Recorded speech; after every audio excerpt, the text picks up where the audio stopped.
some breakfast because we haven't eaten out for a while. Been trying to save some money, but there's a really good place for 90 baht, chicken and avocado and toast.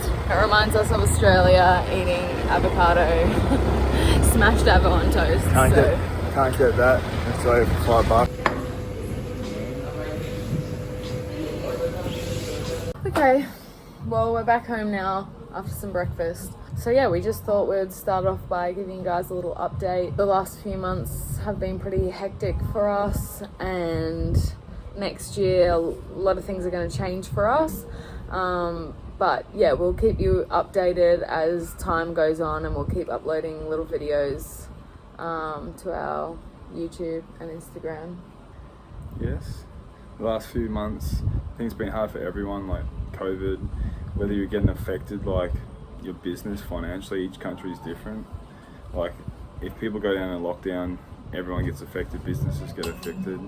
But Thailand's not locked down, it's just locked out. People can't come in, people can't travel, which is affecting the tourism. So each country is affected differently, and that's affecting us, just the tourism and just everything. We usually used to get our friends and family coming over, like someone used to come over every week, every 2 weeks that was close to us, and we're just not getting that anymore. We can't travel because of restrictions, and we're just feeling a bit trapped and missing home a bit and our friends and family, but yeah, we'll talk about it later. So I did a little question and answer a couple of days ago, and you guys had some questions for us. How do you deal with self-doubt and confidence leading into a fight? Everyone's different, but as long as you can get in the right mindset before you walk out to the ring.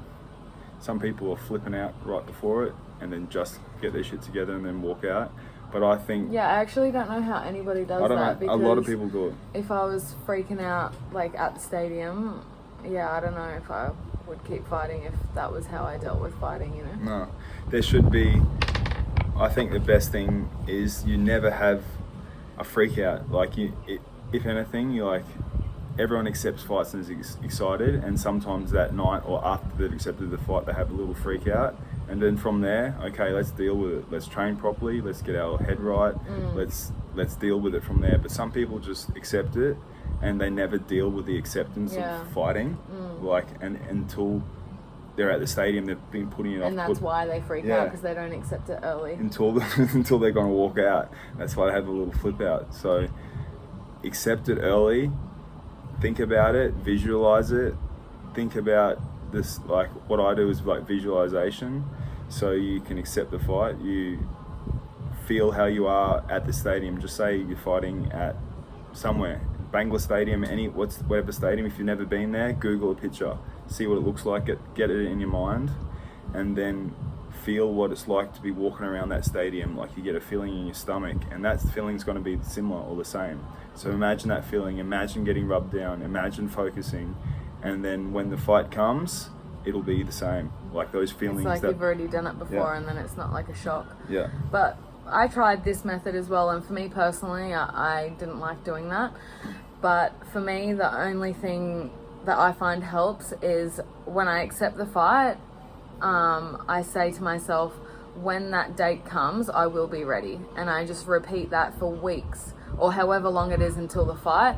I just keep repeating that to myself, and I know that when that night comes, I am 100% ready to go. There's nothing more that I could have done, or no other crazy thoughts that I need to think about, because I've told myself that I've done everything in preparation and now I'm ready. That is a good way to do it, because then you don't put as much pressure on. Like you'll just be ready, you trained hard, but there's no pressure of like visualization or the feelings. That's what I thought. Like when I would have to visualize, I felt like pressured to do it. Like I don't know, it just didn't work for me. I know. It works for some and doesn't. Like whatever, that's what I was saying. As long as you're right in the head and ready, do whatever works for you. So try different ways. There's so many different methods, like heaps of different mindset books you can look into, heaps of different mindset coaches.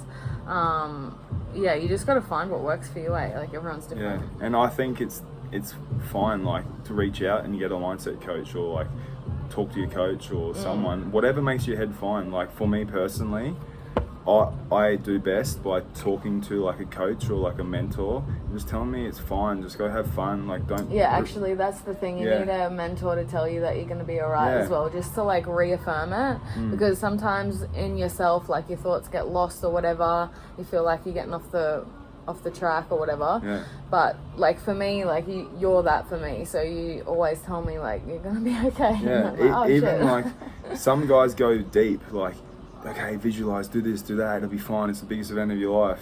Or at the same time, as long as you feel right. Like I've had a coach that say, fuck it, don't worry about it, go have fun, you've trained hard, who cares? Just try your best, who cares? I like this because it's no pressure. Yeah, no one cares, you care yourself, no one cares the next day, no one's looking at it 2 days later, and so who cares what people think? Do it for you. Yeah, I think that's the best, and then your longevity of fighting will be more frequent and more often, and your experience will go up without the pressure of all these people that you think care, but no one really cares. Yeah, because self-doubt is really just like thinking too much about what other people think. Like, fuck them. Just do it for yourself. Okay, next question.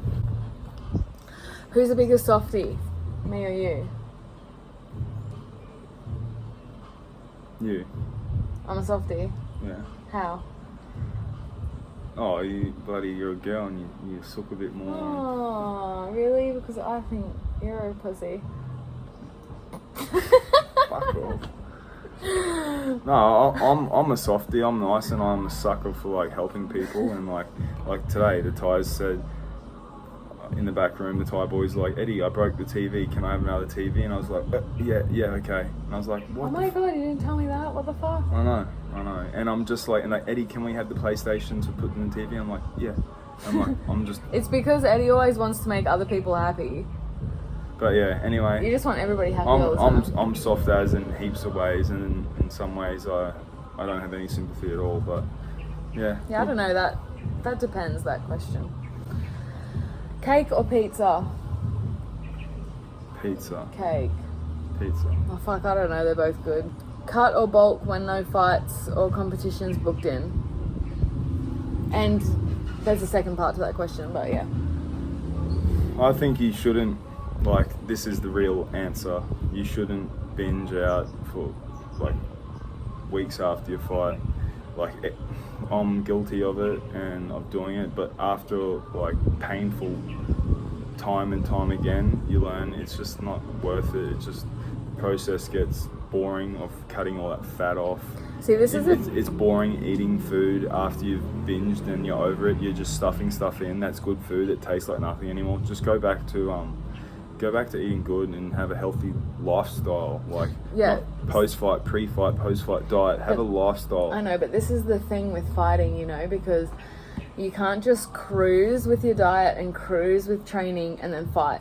Like, fighting requires 100% of you to be fully focused and determined and disciplined in every area of your life. So fighting is like one extreme. And after the fight, because you've just had like so much time being extreme, it's really hard to just try and find balance straight away. Like, a lot of fighters go extreme in the other way because they're like, oh fuck, I've just missed out on all this time and I have to catch up and have to make up for all this lost time or lost enjoyment out of life. So that's where the struggle is. It's trying to find balance after the fight instead of going like this. Yeah, and that's I think that's just natural and automatic in your brain. You've been dieting and strict, and then the fight comes and it's over, and then you just naturally go, oh, I can now, I can. But it's like, okay, you can, but then stop, and then go back to it, just healthy food and slip in and out, but it's not like too much where you're going to go up and put weight on. Or it's not, again, we're not cutting weight, we just want to maintain, chucking things, but as long as you're not like going up and going down with like putting weight on, putting weight off, like just keep a healthy balance and you're burning your calories. There's like so much that I miss out on during fight camps and stuff, and I want to be able to enjoy life, but then that goes to like the extreme, and then it's like really hard to find balance. The main focus should be about health, so like, yeah, treat yourself and enjoy some things that you normally can't enjoy, but just make sure that your body's still healthy and yeah, you're not creating health problems within yourself. I think as well, like, just it shouldn't apply for just fighters with extremes, because normal people, people yo-yo diet. Yeah, I know, need to find this, and maybe it can be like this, but you need to find that balance, because you get over it when you get older doing this. Yeah. Fighting or normal lifestyle, so you need to find balance and a good lifestyle. A balance between enjoyment and health. Yeah. And the second part to this question was dealing with negative self-image. So I think a lot of fighters deal with this because we cut weight, we've got ripped up abs, everybody always comments on how amazing you look when you're fucking starving. And then of course you're naturally going to put on weight after the fight. You're going to hold more water, you're going to put on a little bit of healthy body fat, and then in your head you think you're fat. But positive self-image takes a long time, and you have to like continually work at it, like every day. It's like anything, like you can't just be good at Muay Thai overnight. You can't just have a healthy mindset overnight. Like it takes constant work to keep growing, and you have to be like actively thinking about it. So, you know, when I struggled with this, I used to write like little love notes to myself. Like I would write little messages on my mirror, and just to remind myself to be more positive. And yeah, you have to like learn to love yourself at every stage that your body's in, you know, like you are so much more than just what your body looks like. So you have to realize that for yourself. I think it goes hand in hand with the yo-yo dieting. Like I don't look in the mirror anymore. I don't step on the scales. Like I just train, and I'm more in a better space for a lifestyle. And I think you have to, like, that took me a long time, but now I just don't care. Also because I haven't had fights booked in, and that's another unhealthy one, is the scales when you have fights and your fight weight, relating back to your fight weight. But I think it's all about balance. Like all these problems stimulate from balance. When you have like a good balanced lifestyle, then you can have more positive thoughts, because you're not going like this, you know, like your thoughts aren't going like this, your body's not going like this. Yeah, it's all related, I think. What was the fight where you had the most fun? Fun. Well, my first fun fight was with Ramona in Koh Samui. It was my fifth fight, and I fought Ramona from Hong Kong, and we're still friends now. And that was like the first time that I'd smiled in the ring, and Ramona and myself were smiling at each other while punching each other in the face. And that was my first fun fight. So that's like the one that sticks out, because it was the first time that I felt like that while I was fighting. Then I had a couple of other fights like that were like smiley and fun as well. As much as I'd like to say I had fun in my fights, I don't. You don't even have one? No.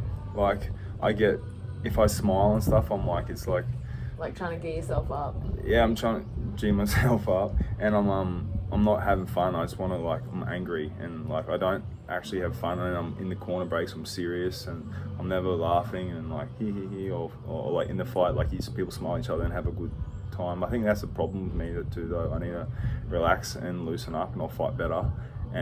But I don't have fun. I'm pretty serious. That's being honest. And just before the fights, I'm like serious, and I want to. Yeah, I don't find it fighting really that fun. Yeah, I think that's like a problem that some coaches have had with me, because they're used to coaching more serious people like you, and then with me, I'm a bit of an airhead, and they think that I don't focus a lot. Yeah, I've had many coaches say that to me. Well, that's in training. But even before the fights, like your first. Because I like smiling at my opponents, and I like waving to my friends in the crowd and things, and like I've had coaches be like, none of that shit tonight, Brooke. Focus. But I don't like being mean to my opponent, well, not mean, but like serious. I don't know.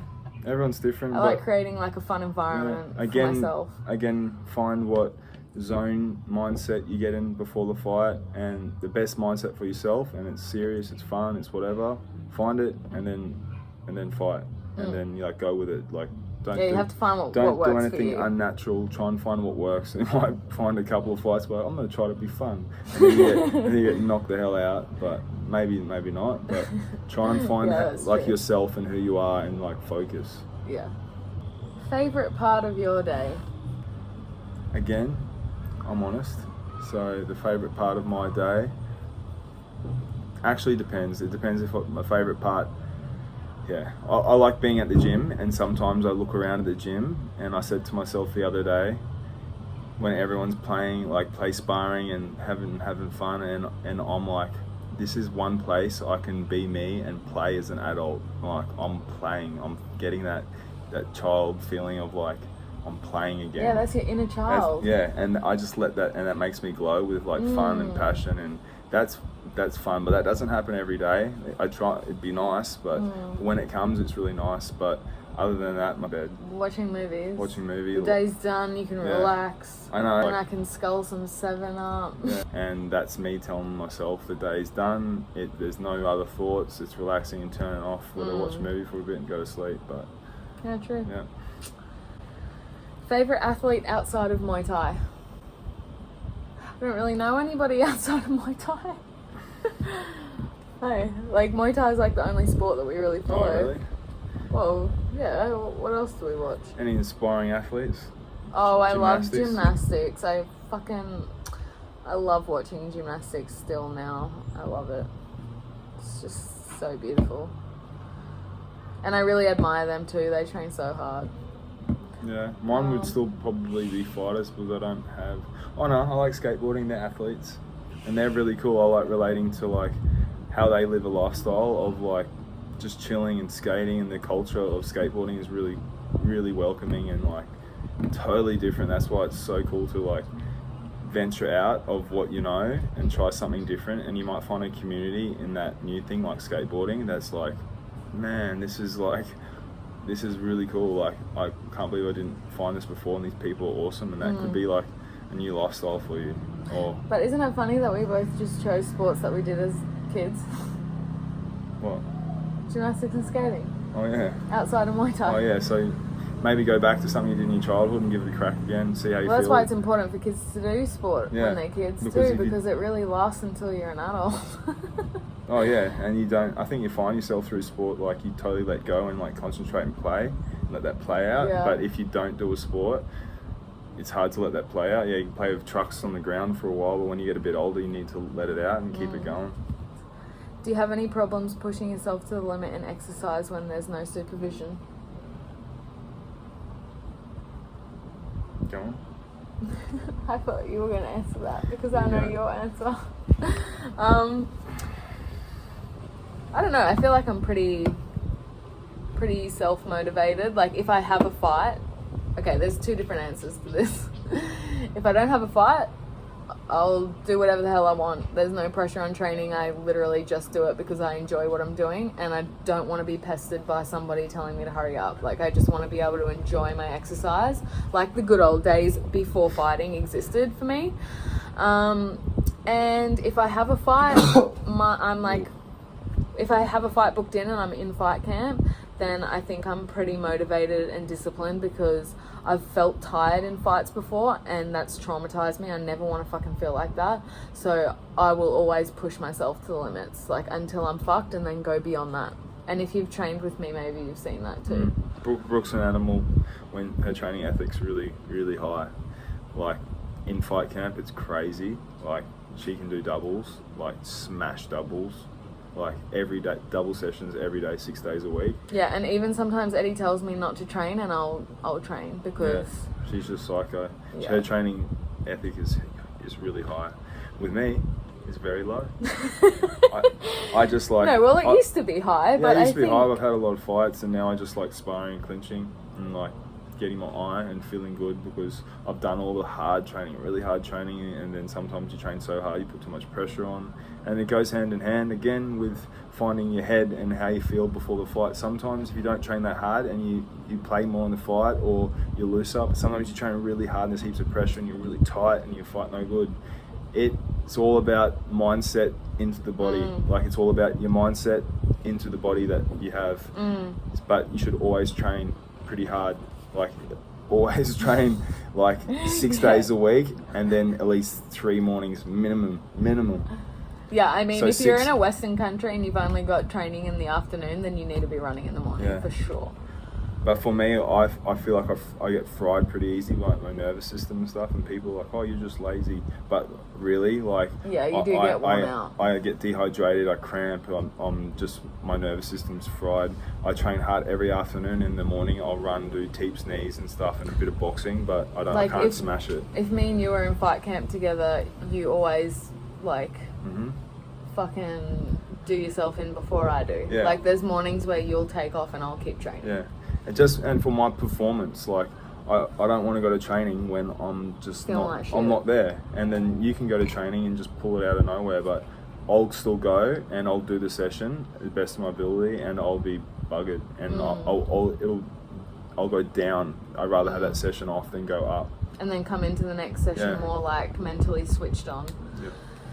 And yeah, again, this just depends on the person. Everybody's different. How much weight do you usually need to drop the last couple of weeks before a fight? So that depends, really. Like, it depends what you've been doing prior to getting the fight too. Like, if you've been absolutely doing... Well, for me, if I've been doing fuck all and I've been doing weights, like this has happened to me, and I haven't been training Muay Thai, my weight is high, and then I've got already a fair bit to lose to get to my usual walking around weight when I'm training Muay Thai every day and I'm like pretty much fight ready. Mm-hmm. So, but for me, I usually lose maybe like 4 kilos in 3 to 4 weeks. Yeah, I've done huge weight cuts. I've done small, no weight cuts. You're training hard, you don't have much body fat. That's where you want to get to, and then you want to take a fight. Okay, you don't want to take a fight and have to worry lose about weight to get to a good walking weight. Like cutting weight for fighters has advanced so much now. Like there's so much science behind keeping your performance high while making a weight that is safe for you, and definitely, like, without a doubt, pay the money to get good nutritional advice, because it's so worth it. Like, it's your health, it's know? Like one of the biggest things, like fighting and your performance is the main thing. The second thing is your diet and nutrition. That is, it's so important. And if it's a big fight or if it's important, go through a respected fight dietitian, someone that knows what they're doing and they know you, and then it's not too complicated for you. You rely on them, and then you'll lose weight relying on them, because your stress and cortisol will go down, which will help you lose weight because it's in their hands. It's like you need somebody that's worked with fighters before, because it is all about keeping performance. You don't want your weight cut to affect your performance on the night after you've just trained hard for a month, and that happens to so many people. Yeah, or performance and training. Yeah. Because you're tired, and so you need... And your recovery and shit. It needs to so important. Be a fight nutritionist. Oh, how long did the decision to pursue fighting full-time take? What factored into it?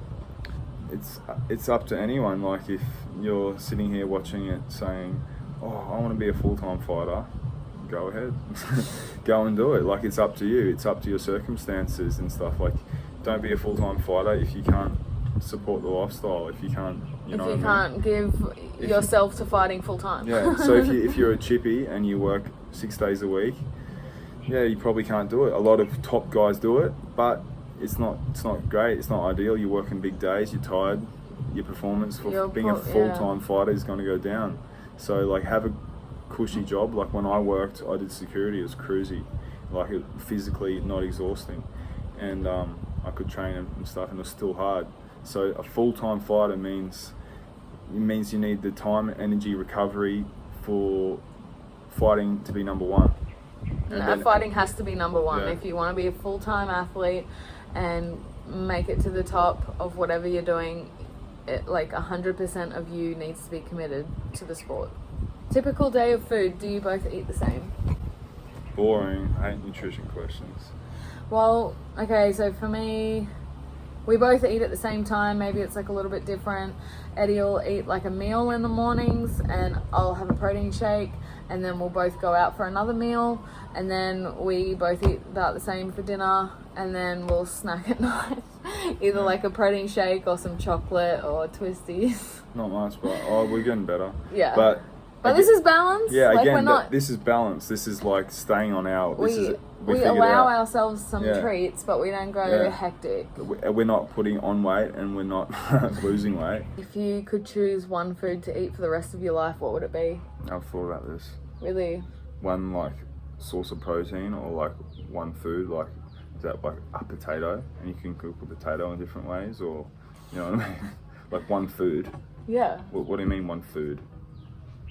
Yeah, is that like one meal or just one ingredient? Yeah. So if it's one ingredient, shit, no matter what it is. Oh, so shit. I was thinking what's going to be the best, like probably coconut water because you can drink and you can eat the fat. Oh, that sucks. But that would be so shit after like 3 days. Fuck, I don't know. What one do you do? food. What does that mean? Like one carbohydrate? Or I don't know, a potato, so I can make mashed potatoes, boiled potatoes, roast potatoes. Pretzels or donuts? Oh, it's so hard. Why do we have to pick one? Soft pretzels for me. What, like those Soft salted ones. from the bakery up the road? Yeah, but softer. Softer? No, I like them like that. Yeah, it's my question. Well, it's our question. Candy or chocolate? Chocolate. Chocolate. Have you ever tried Shivambu urine therapy to cleanse the body? Mm-mm. What the fuck is that? Can someone tell us what urine therapy is? Do you guys miss Australia? If so, what do you guys miss the most? Yes, I miss Australia. I miss my family, and I miss feeling a part of a community. I miss walking into the cafes and everybody being like, "G'day, how are ya?" And I'm like, "Wow, I'm actually really good, thanks." That's amazing. Yeah, That's an amazing feeling. Yeah, I miss Australia. I miss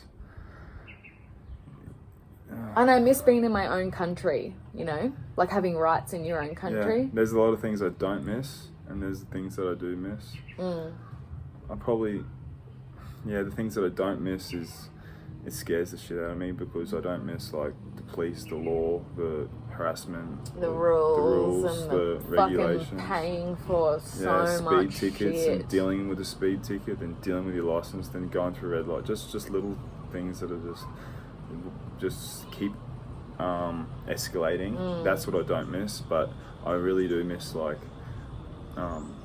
culture and like Australian culture. I miss Australian culture. I miss the hellos and having a yarn and just talking to other Aussies and just being real. There's things I miss and the things I don't miss. Okay, last question. How do you like your coffee? Oh, really? Yeah, do you want to have one? I could have a coffee? Yeah. Now? Oh, I was a bit tired. Okay, well, how do you like your coffee anyway? At home or at the shop? Both. At home, I like my coffee 1.5 tablespoons of coffee, hot water, stevia, and a good dash of milk. Out in the shop, I like a latte. You're a latte man.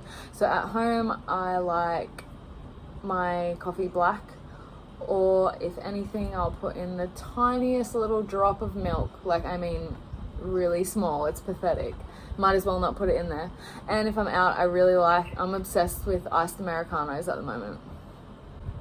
Okay, so that's all. We're gonna go catch up on some work we need to do now. So, fucking sharkers. And if you have any questions about the and video. if you like this video, put a big thumbs up and subscribe down there. Thanks.